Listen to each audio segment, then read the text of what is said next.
Thandel review movie గురించి మాట్లాడుకునే ముందు ఇప్పటివరకు మన ఛానల్ ఎవరైనా సబ్స్క్రైబ్ చేసుకోకపోతే ప్లీజ్ సబ్స్క్రైబ్ చేసుకోండి. అలాగే పక్కన ఉన్న బెల్ ఐకాన్ని క్లిక్ చేస్తే మన ఫర్దర్ రివ్యూస్ అనేవి నోటిఫికేషన్ ద్వారా మీ మొబైల్కి వచ్చేస్తాయి ఆర్ మీకు నోటిఫికేషన్ వచ్చేస్తుంది. సో మూవీ ఎలా ఉంది అంటే నా వరకు an above average movie. Lead actors and characters and story గురించి మనం ఇప్పుడు మాట్లాడుకుంటే స్టోరీ సింపుల్. ఇది ఒక లవ్ స్టోరీలో ఒక కాన్ఫ్లిక్ట్. ఆ కాన్ఫ్లిక్ట్ అనేది ఈసారి హీరో విడిపోవడం, ఒక పాకిస్తాన్ జైలుకి వెళ్ళడం అండ్ రావడం. సో అందరికీ ముందు తెలిసినట్టుగా ఇది ఒక రియల్ లైఫ్ ఇన్సిడెంట్ బేస్ చేసుకున్న మూవీ.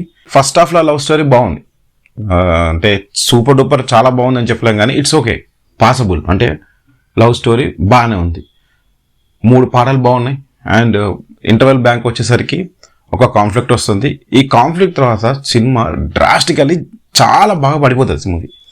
ఎస్పెషల్లీ ఇలాంటి స్క్రీన్ ప్లేలో ఇలాగా పడిపోవడం కామన్, బట్ ఈ సినిమా ఇంకొంచెం ఫ్లాట్గా పడిపోతుంది. దానికి కారణం ఏంటంటే పాకిస్తాన్ జైల్లో ఏదైతే సీన్స్ జరుగుతున్నాయో అవి కొంచెం రిపీటెడ్గా అనిపిస్తాయి అండ్ అలాగే అవి మనకి మోస్ట్ కామన్గా అండ్ ఫోర్స్డ్గా అనిపిస్తాయి.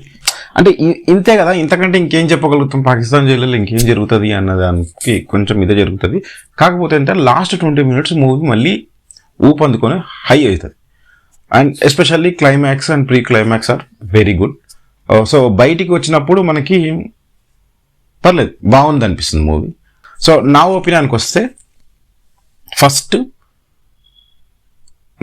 నాగ చైతన్య అండ్ సాయి పల్లవి ఇద్దరు కాంబినేషన్ నాకు కొంచెం బోరింగ్ అనిపించింది. అంటే ఇంతకుముందు ఒక లవ్ స్టోరీ ఆల్రెడీ చూసేసినాం, సో అదే పేరుని మళ్ళీ ఇంకొక లవ్ స్టోరీలో చూడటం నాకు కొంచెం రిపిటేటివ్గా అండ్ కొంచెం బోరింగ్గా అనిపించింది.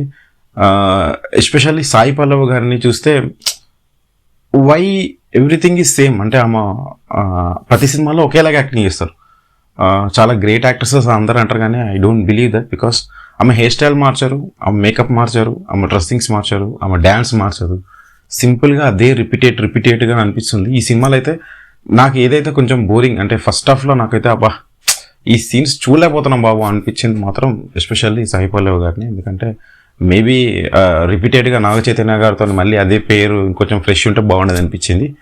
అండ్ నాగ చైతన్య చాలా ఇంప్రూవ్ అయ్యిండు, యాక్టింగ్ కూడా చాలా బాగా చేసిండు. ఈసారి గట్టి కొట్టాలని బాగా గ్రౌండ్ వర్క్ చేశాడు, ప్రిపేర్ అయ్యిండు. అండ్ సాయశక్తుల అతనికి ఎంతవరకు వీలైందో అంతవరకు చేశాడు. అంటే వేరే వాళ్ళతో పోల్చొద్దు, అతనికి ఎంతవరకు వీలైందో అంతవరకు చేయగలిగాడు. పాటలు బాగున్నాయి, Devi Sri Prasad is the main pillar. Songs బాగున్నాయి, బీజిఎం కొన్ని చోట్ల బాగుంది. నాకు కొంచెం ఇరిటేటింగ్ అనిపించింది ఏంటంటే ఆ బుజ్జి తల్లి అన్నప్పుడల్లా టయం అని మీదకి వస్తుంది, అది కొంచెం నాకు ఇబ్బంది అనిపించింది. బట్ క్లైమాక్స్లో సేమ్ అలాంటిది వాయిలెంట్ మ్యూజిక్ ఒకటి ఉంటుంది బ్యాక్గ్రౌండ్లో, అది చాలా బాగుంటుంది.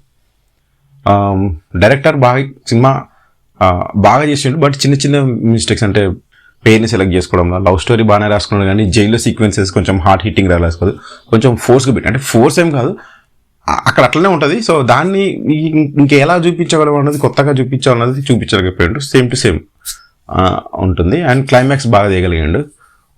ఓవరాల్గా ఒక మంచి ప్రొడక్షన్ వాల్యూస్, మంచి సినిమాటోగ్రఫీ, మంచి సాంగ్స్, మీకు నచ్చుతుంది మూవీ. సినిమా చూసినప్పుడు మీకు నచ్చుతుంది. కొంచెం చిన్నవి మీకు వదిలేసుకుంటారు. అంటే ఎస్పెషల్లీ మీకు నాగ చైతన్య సాయి పల్లవి గారి పేరు బాగా ఇష్టం, వాళ్ళ యాక్టింగ్ చేయడానికి బాగా చూడాలనిపిస్తుంటే డెఫినెట్గా ఇది మీకు సూపర్ డూపర్ అనిపిస్తుంది మూవీ.